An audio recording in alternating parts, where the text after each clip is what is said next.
Político, periodista, exguerrillero y escritor nacido en Argentina, considerado como uno de los gurús del género literario de no ficción en lengua española. Hoy una entrevista de controversia con Miguel Bonazo a propósito de la publicación de su nueva novela, y escuche usted el título maravilloso, El hombre que sabía morir, un thriller político que nos lleva entre la ficción y también la realidad. También esta noche diremos mucho gusto a Tere Estrada, compositora, cantante y guitarrista rockera. Mucho gusto igualmente a Otto Cázares, artista plástico, ensayista y académico de la UNAM.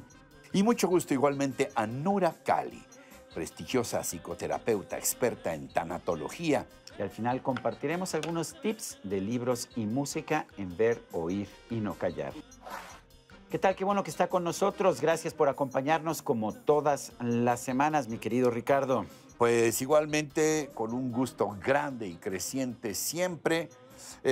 Sergio, muy bienvenidos a este que ya es nuestro programa número 127. Y en un momento más estamos con ustedes.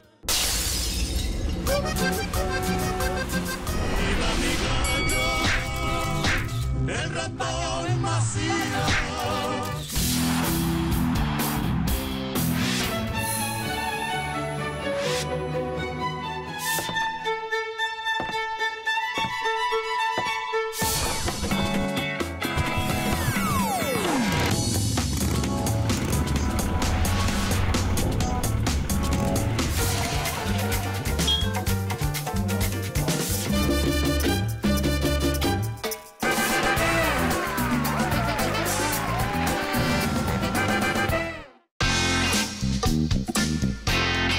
Nacido en Buenos Aires, Argentina, Miguel Bonazo inició su carrera periodística a los 18 años de edad en el semanario Leoplan y con el tiempo fundó y dirigió el matutino Noticias. Perseguido por la dictadura argentina, huyó a Roma, donde integró el Consejo Superior del Movimiento Peronista Montonero. Durante su exilio en México, trabajó para la revista Crítica Política, el semanario Proceso y el diario Página 12, entre otros medios. A su regreso a Argentina fue elegido diputado, siendo recordada su denodada defensa de los glaciares con el objeto de preservarlos como reservas estratégicas de recursos hídricos para el consumo humano. Como escritor ha publicado diversos libros como Recuerdo de la Muerte, La Memoria donde ardía, Diario de un clandestino y La venganza de los patriotas, entre otros. Y esta noche le damos las gracias y la bienvenida cálida de siempre, de toda la vida. Gracias por estar con nosotros, Miguel Bonazo, para presentarnos su más reciente libro, una novela que está basada en hechos reales y en algunos grandes misterios también en torno a estos personajes y momentos. Miguel Bonazo, ¿cómo estás? Gracias ¿Cómo por estás, estar. Sergio? El hombre que sabía morir. ¿Qué tal, Ricardo? ¿Qué tal? Mucho gusto. Yo soy el honrado y el contento de estar con ustedes. Bueno, incapaz de atreverme a corregirte. Pero eso es un contrasentido. La gente no aprende a morirse, y menos sabe morirse. ¿Cómo que el hombre que sabía morir? Es que tu personaje sí decide cuándo morirse para ¿cómo está? desaparecer, ¿no? Así es, A ver. exactamente. Bueno, todo esto nace, Ricardo, Sergio, de una historia real, que es la que me siembra en la cabeza la idea de hacer una novela. Incluso con algunos personajes reales y otros de ficción, un poco en la técnica de Dumas. Esto nace cuando don Manuel Buendía, que el periodista, ¿recuerdas? Que fue asesinado. Que fue un referente en su momento. Bueno. Me pregunta a mí, como secretario de prensa del Movimiento Peronista Montonero en México, si Greiber había muerto en serio o no. David Greiber, banquero argentino, tenía como $200 millones de aquella época, 2 bancos en Nueva York, que quebró en la 4ª quiebra bancaria más importante de la historia de Nueva York. Tenía un banco en Tel Aviv, tenía 2 bancos en Buenos Aires, uno en Bruselas. Bueno, era un monstruo.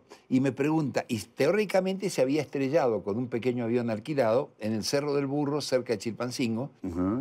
Iba con 2 tripulantes nada más, teóricamente. Y entonces me dice don Manuel, no se mató. Digo, ¿cómo no se murió? Digo, don Manuel, perdóneme, no entiendo. ¿Usted por qué lo asevera así con esa...? Yo no lo sé. ¿No? Dice, no, dígame la verdad. Creía que lo estaba mintiendo. Me dice, dígame la verdad, don Miguel, los montoneros saben, porque él era banquero de ustedes, aparte de haber sido banquero del Mossad. Eran los contrastes Con totales. sentido brutal. Y le digo, sí, es cierto, efectivamente. Graeber administraba, o administra, 14 millones de dólares de los montoneros, 17 en realidad, más 3 de otro secuestro que había habido. Y bueno, pero ¿qué pasa? 2 años más tarde, en el 78, él teóricamente se mata en el 76. Esto me lo dice don Manuel en el 78 también. En el 78 sale un fiscal de Nueva York, el más importante de Wall Street, Morgenthau, que investigaba los bancos de Graeber y la quiebra de los bancos de Graeber, y dice que no, que Graeber no murió, que fingió su muerte Por conveniencia. para evadir las consecuencias de la quiebra de 2 bancos. Claro. Pasaron muchísimos años y en Buenos Aires me encontré con el que había sido jefe de Interpol en México, Miguel Ponce Edmondson, y le digo, y me dice, él, no le digo, me dice él, oiga, pero esto hace 7 años, hace muy poco. Me dice, ¿usted sigue pensando que Graeber está vivo? ¿Que Graeber murió? Le digo, no, ¿y usted? Me dice, no, está vivo. Le digo, ¿cómo está vivo? Y me dice, ¿Y en dónde "Sí". está? Me dice, se bajó en la escala de Houston. O sea, el avión hizo una escala en Houston, me dice, Ahí se baja. y ahí se bajó. Y digo, Pero bueno, se habían encontrado luego viene cuerpos y y se todo. estrella. Pero aquí en la novela, el hombre que sabía morir decide reaparecer, ¿no es así? decide reaparecer, A ver, exactamente. ¿cuáles son las circunstancias? Bueno, y esas sí son de ficción. Sí. Digamos, esas sí claramente son de ficción. Ahí empieza, es muy bien. Ahí empieza la novela. Ahí empieza la novela. Y además el libro, la primera página del libro empieza en Cancún, Ajá. el nido de víboras en Maya, digamos. Y en ese nido de víboras hay una chava que está veraneando, que espera una prima que viene de la Argentina y demás, y la secuestran. Y entonces el hombre que sabía morir, que está en Cuba, escondido, decide reaparecer en busca de esa hija que le secuestran. Digamos, no le voy a contar más a la lectora para no destrozarle la novela. Pero así empieza. Pero ya con eso es una buena premisa, ¿no? Para una novela. Pero ¿qué te motivó desde la entraña? Tú que siempre has sido un hombre de convicciones, ¿por qué relatar esta historia? ¿Por qué revivir este capítulo, cuestionarlo y volvernos a estremecer con él? Bueno, Ricardo, yo te diría tal vez que este es mi libro. Es un libro, por supuesto, político como todos los míos. No puedo eludir la óptica sí, política es siempre. tu Pero es un pasión. libro que escribí por la pasión y el deleite de escribir. Si dije, voy a tratar de hacer con esto una estructura novelística que verdaderamente atrape al lector. Es decir, que el lector diga, no, uy, se me acaba, qué pena. ¿No? Desde la primera página. Exactamente. Y lo logras, que lo lo logras. enganche, que lo enganche, digamos. Quiero enganchar a la gente. Como me enganché yo al escribirlo. Yo estaba como loco, digamos, escribiéndolo. Y por supuesto hay mucha documentación detrás. Por ejemplo, yo hablo de una operación de la CIA. Y esa no es una afirmación gratuita, retórica.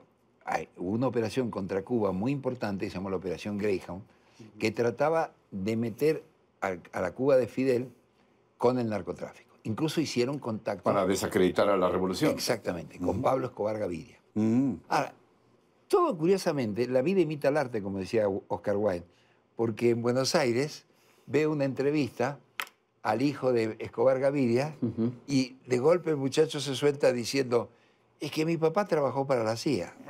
O sea, mi padre hizo contrabando de cocaína para la CIA. ¿No? A despecho de la DEA, digamos, o sea, en contradicción con la DEA. Y hablando de esos personajes contrastantes, Sí, te decides entonces- también a darle voz a Fidel. Digo, claro, exacto. Sí. Ahí, entonces, digo, vino a confirmar mi libro, vino a confirmar uno de los aspectos claves. La operación Greyhound existió y es una operación que ha sido muy silenciada por parte de la CIA y por parte de Estados Unidos. Es una operación ahí que quedó oculta. Pero bueno, ahí yo, como les decía, tomé la técnica de Dumas, a quien admiro profundamente como novelista y como folletinero, y mezclé personajes de la historia, como Fidel Castro, que aparece como personaje en el libro, con personajes de ficción como ese policía yucateco que me encantan. Oye, ese el ¿de inspector dónde Cancé. salió? ¿A quién se le ocurrió un policía? A mi mujer. ¿Ah, sí? Te juro, Sí, mi mujer sí. es mexicana. Sí, sí. Mi mujer actual es mexicana y me encanto. Y me dice, oye, ¿por qué no lo haces yucateco? Pues yucateco, digo, bueno, me gusta. ¿Y cómo sería físicamente? Me dijo, parecido a Manzanero. Pues sí, claro. O sea, Chaparrito y claro, morenito. chaparrito y morenito, y que le digan todos manzanita. Sí. O sea, haz que le digan manzanita. Digo, Me parece bárbaro. Ese es el personaje puro de ficción. Tan inteligente y tan sensible como... Exacto, absolutamente puro de ficción. Y es como un homenaje a México, de alguna manera, digamos, ese detective. A tus Sí, hijos mi homenaje mexicanos, a mis todo hijos lo que mexicanos, significa mi para nieto. ti. Exacto. Miguel, ¿cuántos años viviste en México? ¿Cuántos años Yo has vivido en México? viví 14. Pero Pero en vengo diferentes siempre, etapas, sigo ¿no? viniendo porque en México me tratan muy bien. Ah, sí. Debo admitirlo. O sea, que no te conocen. Que no me conocen, claro. Me tratan mejor que en la Argentina, que donde sí me conocen. ¿Qué esperas? ¿Qué esperas, Miguel Bonazo, que encuentren tus lectores en este libro? Bueno, ante todo, una cosa, Ricardo, que yo me he hecho como juramento a mí mismo como escritor desde siempre. Creo que es una ofensa aburrir al lector. Uno no debe ser ofensivo. El primer cuidado que uno debe tener de respeto hacia el lector es, en primer lugar, presentarle algunas verdades y algunas ficciones, pero que le resulten verosímil, lo cual supone, como ustedes saben Un técnicamente, esfuerzo, una construcción para- muy seria. O sea, yo sí. me tuve que documentar mucho más para lo que es falso que para lo que era verdadero. Lo verdadero está en Ahí Google. está, ¿no? Lo verdadero está en Google. Sí, sí. Pero lo falso, tuve que estudiar todo. Por ejemplo, qué distancia había de Mérida a Matamoros por avión, qué distancia había por auto. Digo, hasta cosas Para que baladíes, ¿no? la cosa resulte creíble. Para que resulte verosímil, digamos. Es muy importante que el lector, si el lector en un momento determinado dice, uy, este Bonazo me está contando una historia que no puede ser, perdí. Ahí perdí. Si el lector se demora un segundo y dice, no, pero esto, o por ejemplo, Manzanita, no me resulta verosímil, no me gusta. Por eso, Manzanita, que es agente del KGB soviético, ni más ni menos, parece la Guerra Fría, Bueno, se comunica incluso, digamos, con el responsable en ruso. En un momento determinado pongo el diálogo en ruso. Imagínate, digamos, con el responsable. a Manzanero hablando ruso. A Manzanero hablando ruso. ¿Qué tanto influye sobre una novela el que el autor sea periodista? Mucho, muchísimo. Fíjate, tal vez probablemente uno de los más grandes maestros de la literatura española sea Gabriel García Márquez. Creo que estamos de acuerdo. Aunque voy a hacer una confesión, le debe mucho a Rulfo. Bueno. Yo creo que Rulfo es el grande. Gabo también Con está tan ahí, pocas ¿no? páginas, pero bueno. Pero con tan pocas páginas la hizo. Pero Gabo fue periodista. Claro. Fue periodista. Comienza a hacerse conocer con el relato de un náufrago. Así ¿no es. Claro, claro. Es que decir, es- o sea que Gabo viene del también periodismo. unas cuantas paginitas, pero qué relato. Claro, yo hablé mucho con Gabo sobre este tema, digamos, o sea, me contó muchas cosas respecto de esto. Lo que pasa es que la ficción le permite al periodista, que está obligado a respetar la verosimilitud, bueno, si es un buen periodista, ¿no? Si es un buen periodista de investigación, a respetar la verosimilitud de los datos, lo obliga realmente a un rigor que la ficción le obliga a otro rigor. O sea, la ficción lo hace ser muy verosímil y lo otro te obliga a que cites todas las fuentes, Sí. a que digamos, realmente chequees todas tus fuentes, ¿no? Pues sí. Como ustedes saben bien, por la tarea periodística. Oye, otra pregunta profunda, literario, política, Sí. etcétera. ¿Ya está a la venta? Sí, Que eso es muy importante. No, importantísimo. No, cómprenlo. Ya cómprenlo. está. Muchas gracias. Miguel Bonazo, gracias. Gracias. Y seguimos, por supuesto.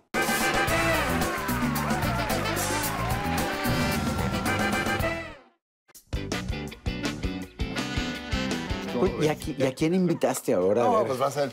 Ya les presentamos al Sí, principio. ya dijimos quiénes eran. de quiénes eran, pero los Y me van da a mucho conocer gusto ahorita. porque hay Vas a ver. una de ellas, yo soy muy fan, pero bueno, en fin. Ah, eso me parece muy bien, pues ya adivinaremos de quién se trata. Tere Estrada, mi amiga rockera de todo el están? tiempo, ya les platicábamos. Ya ves, Otto ya- Cázares, Ya me presento. descubriste. Tere, ¿cómo estás? Bienvenida. Mucho gusto. Gracias, Mucho gusto. Otto, vente, Otto. pásale. Mucho ¿cómo estás? gusto, Otto. Hola, ¿Cómo mucho estás? gusto, ¿cómo Bien, estás? bienvenido. Otto, híjole, mano, es casi tan sabio como yo. Nora Cali, también. Nora. ¿Cómo estás? prestigiosísima Bienvenida. psicoterapeuta, Mucho ya gusto. les decíamos. Mucho gusto, sí. ¿Cómo estás? Mira, Nora, te presento a Otto y a Tere. Mucho gusto, ¿qué tal? Vénganse, siéntense. Mucho gusto. Siéntense. Que estamos de fiesta, mi querida Tere. ¿Cómo A ver. ves? A ver, Estrenando. estrenando. Un blues en la penumbra. Un blues en la penumbra. Es mi primera novela. En formato PDF lo vamos ¿Qué? Esa no es novela, esa es un disco. Sí, pero todo es digital ahora. Ah, sí, entonces es disco la novela. novela se puede conseguir en línea y la puedes bajar, pero en las presentaciones la vamos a estar presentando así con el formato del disco, porque además viene con un documental y también un concierto que vimos en República ¿Pero Checa. es nada más novela o también tiene parte musical? Exacto, y la parte musical es esta. Ujú. La música que acompaña la novela. Entonces yo te voy diciendo página tal, tema tal. Son 12 temas y son 20 capítulos de Un blues en la penumbra. A propósito de mezclas artísticas, tú te has convertido en un experto en ello. ¿Qué te dio por hacer esta, conste que no iba a decir mezcolanza, no, porque es medio despectivo, pero esta conjunción de tantas manifestaciones artísticas? Otto, a ver. Pienso que aburrirme menos. De repente quiero hacer un dibujo, quiero hacer una pintura o escribir un guión radiofónico. Nada. Y así, depende de cómo te agarre la mañana. Sí, realmente. Rico, ¿no? Creo que sí, puedo decir que es una mezcla, una amalgama de actividades que me hacen sentir menos aburrido. No es que yo lea o escuche el pensamiento de las mujeres, como en aquella película de Gibson. Ah, De Pero, Mel a Gibson. ver, te podría preguntar, ¿en qué momento le diagnosticaste a Otto que está absolutamente loco? Tan pronto como me vio, quizás. en el momento en el que comenzó a hablar. Oye, ¿Y en qué momento, Nura, te diste cuenta de los problemas de inteligencia emocional de mi compañero? Aquí vamos a salir diagnosticados. No, yo ya- diagnostícalo ahí. No, bueno, diagnostícalo Yo ahí ya no voy a también. Ya mejor nada, ¿no? Oye, ¿no se convierte en una carga el que estés diagnosticando a todo el mundo? Fíjate que yo creo que más bien es muy rico, por ejemplo, la idea de decir que estamos locos, porque creo que loco es aquel que se atreve a sentir, que se ser atreve diferente. a ser diferente, que se sale de la estructura, que quiere vivir y que quiere gozar. Entonces, entre más locos seamos, creo que mejor, ¿no? Pero esto no es muy clásico, lo que estás diciendo. Ah, no, a lo para mejor te variar, ve no. algún maestro de psicología y te va a decir, Nora, Sí, ¿qué no. pasó? Si eso no fue lo que estudiamos en la escuela, ¿no? ¿Verdad? No, la realidad es que la conciencia precisamente habla de sentir, habla de vivir. Pero es que la durante idea. mucho tiempo la psicoterapia lo que buscó era encauzarnos todos en el mismo redil, ¿no? Exactamente, como salir, o sea, como que nadie se saliera de la estructura, como que todos actuáramos en base al DVD. Y hoy creo la realidad es sentir, ¿no? Pero déjame insistirte, eso no te quita tu capacidad de asombro para conocer gente que tú en automático ya lo estés diagnosticando y digas, güey, No, perdón, no al- quise decir por ti. Otro que estaba aquí, otro. Tiene tales y cuales conductas y ya lo estás ya prefigurando, ¿no? Fíjate que creo que antes que nada tengo que trabajar conmigo y uno se vuelve realmente loco. Y cuando empiezas realmente a experimentar y a darte cuenta de lo que tienes dentro, ya no puedes estar juzgando al de al lado porque ya sabes qué traes tú. Entonces, creo que es más trabajo el estar volteándonos a ver que el estar señalando al otro. Entonces, más que diagnosticar, creo que sí te deja sorprender de grandes personalidades, ¿no? Yo quiero preguntarle a Tere, Tere, tú eres una mujer excepcional porque, bueno, eres rockera, siempre he sabido yo que eres rockera, pero al mismo tiempo analizas el rock, lo interpretas, estás como en las dos partes. Lo ha cronicado espléndidamente. Así es, pero no es común eso. Usualmente están los historiadores del rock, los enciclopedistas del rock, los analistas del rock y después los músicos. Pero, ¿cómo haces para estar a ambos lados del camino? Sí, eres como una observadora participante. Así es. ¿No? Así le llaman en sociología finalmente, ¿no? Me avento a hacer Un blues en la penumbra, que es mi primera novela, que no tiene que ver con el ensayo. No, el ensayo, bueno, la sociología te lleva al ensayo, etcétera, que siempre, bueno, en todos los Eso es trabajos lo que siempre. has hecho, es lo que yo Exacto, conozco de pero a ver, ti. entrale a la novela, bueno, me tuve que tomar mis cursitos, ¿verdad? Porque si no, olvídate, no, es otra cosa, ¿estás de acuerdo? Es otra cosa, es otro lenguaje. Pero muy interesante también, ¿no? Y de hecho lo que habla justo, pues, de su época, ¿no? De la nuestra. De su época, del señor. Seguimos con los diagnósticos. Es la historia de Ámbar, la voz cristalina, una rockera mexicana de la década de los 60 y los 70. Ámbar, la voz cristalina. Exacto. Me encanta. Y entonces, bueno, le toca vivir una serie de vicisitudes en su camino, ya se imaginarán los promotores transas, ¿no? Los músicos abusivos, sí, en fin, ya sabrán todas esas historias que nos han contado, pero que quién sabe si son realidad. ¿Y en el disco rescatas material de Ámbar? No, de hecho, más bien es mi visión. Ahí sí me tuve que alejar un poco y no es el soundtrack tal cual, sino es más bien como si yo le hubiera entrado la obra haz de cuenta, de tu obra, y tú me hubieras inspirado a escribir canciones sobre tu obra. Entonces ahí sí la compositora se tuvo que salir y dejar a la novelista ahí que hiciera su número. Para que vea, ahora hay que preguntarle a él, cosas sencillas. Ahora, ¿quién va a ser el presidente de México? ¿Quién va a ser? ¿Quién va a ganar? ¿Te preocupan esas cosas? Sí, me preocupa mucho. ¿Sí? ¿O el mundo sin de duda la cultura creo, está como ajeno no, creo que no. a la realidad? Creo que el que venga va a ser no un presidente, sino un precipicio. Madre. Tengo pocas expectativas. A mí me llamó la atención esta cartografía de la imaginación. ¿Qué es la cartografía de la imaginación? La cartografía de la imaginación es un libro que he estado preparando para la editorial Paidós desde hace un par de años. Es un libro que ha tenido unas vicisitudes interesantes porque hemos cambiado la estrategia. Yo quiero hacer las cartografías son mapas. Sí, exacto. Entonces, ¿dónde están? ¿Cuáles son tus mapas? Lo que yo quiero es que yo siempre trabajo... fíjense, les voy a contar algo. Hace algunos años, hace 4 o 5 años, un gran amigo mío, un artista que yo admiro mucho, que es Arnaldo Cohen. Amigo, sin duda también tuyo. Sobre todo su folder precioso con todos sus dibujos eróticos. Claro. Qué maravilla.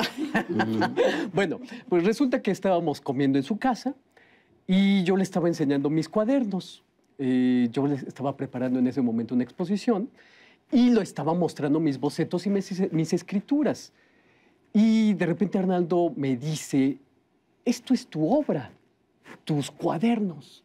Entonces, aquello para mí fue como un gran descubrimiento. Me abrió los ojos a mi propia obra. Wow. Y, en efecto, desde entonces considero que mi obra está en mis propios cuadernos. Siempre traigo cuadernos conmigo.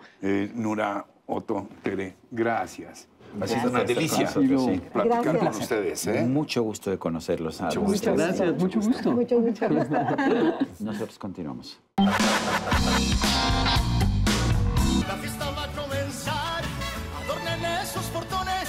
La fiesta va a comenzar, adornen esos portones. Ya va llegando el mariachi cantando sones con sus guitarras y guitarrones, pa' que se alegren y que retosen los corazones. Ya va llegando el mariachi cantando sones con sus guitarras y guitarrones, pa' que se alegren y que retosen los corazones. Pues sí, nada menos que el esperado regreso discográfico de Luis Miguel, quien está presentando su primera producción después de 7 largos años de no grabar. Es el tema La Fiesta del Mariachi, el primer sencillo de su disco México por Siempre, que grabó acompañado nada menos que del maravilloso Mariachi Vargas de Tecalitlán. El mejor mariachi del mundo. Y bueno, pues este es el video del tema que fue filmado en su totalidad en ese espléndido escenario que es San Miguel de Allende en Guanajuato. Y próximamente Luis Miguel habrá de presentar este disco en una serie de conciertos que ofrecerá en el Auditorio Nacional. Así que enhorabuena para Luis Miguel en este regreso a los escenarios. Bueno, pues ¿qué también, tienes tú? Yo traje... Además de la música, Sí. Ya saben que para nosotros en este programa pues siempre ha sido una constante la literatura, y te dejo que tú primero nos hables de esta es una tu propuesta. maravilla, realmente una maravilla, antología esencial de la poesía mexicana. El poeta que tú quieras, Octavio Paz, Sabines, Alichu Macero, José Emilio Pacheco, Efraín Huerta, Dolores Castro, quien tú quieras, aquí están muy bien seleccionados además. Empiezas a leerlo y no dejas de... Mira, Guadalupe Amor, hacía tanto tiempo que no leía. Pita Amor, efectivamente. Bueno, pues esto es lo que yo quiero recomendarte, Antología Esencial de la Poesía Mexicana, 100 poetas de los siglos XV al XXI, selección, prólogo y notas de Juan Domingo Argüelles. Cerca del buró, ¿no? Y para leerlo... Consulta leerlo de vez en cuando. Un ratito cada noche sería maravilloso. Espléndido. Bueno, mira, en contraste, te traigo una muy, muy joven escritora cubana, Lena Rodríguez Iglesias, nacida apenas en el 84, bueno, está chavitísima, que publica esta novela cuyo nombre, es a ti que te gustan los nombres atractivos, es súper sugerente.